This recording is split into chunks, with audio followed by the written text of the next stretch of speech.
President Biden on Saturday said that Russian President Vladimir Putin can remain in power, hitting the autocrat over the destruction the American leader says Putin is wrecking on Ukrainian people. Ukraine will never be a victory for Russia, for free people who refuse to live in a world of hopelessness and darkness.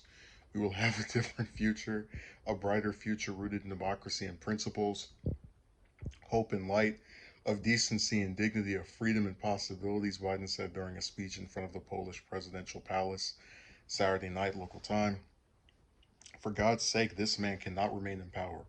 Biden spoke directly to the Russian people, looking at the camera in front of 750 to 1,000 people. The crowd was made up of a mix of Polish citizens, Ukrainian refugees, and government officials from both countries.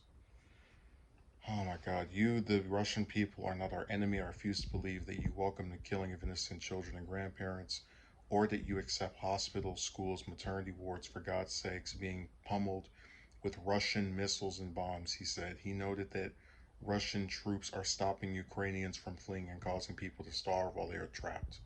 This war is not worthy of you, the Russian people. Putin can and must end this war. The American people will stand with you and the brave citizens of Ukraine who want peace, he said. After his remarks, a White House official clarified Biden's comments, saying that the president meant Putin should not have power outside of Russia. Yeah. The president's point was that Putin cannot be allowed to exercise power over his neighbors or the region. He was not discussing Putin's power in Russia or regime change, the official said.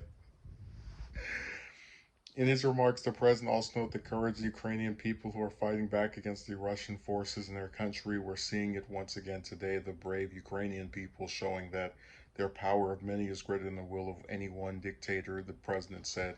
In a supplemental message to the Ukrainian people, Biden said, "We stand with you, period."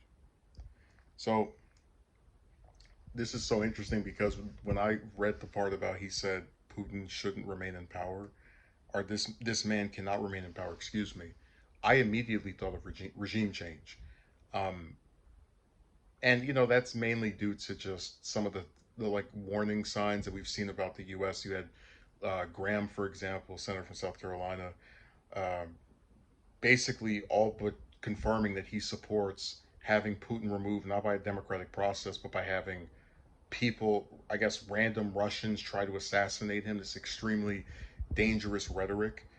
Um, so I really wouldn't be surprised if that's something that Biden wants and is only not saying directly because he also wants to pretend to be, attempting to have a peaceful compromise, which will not occur here, more likely than not.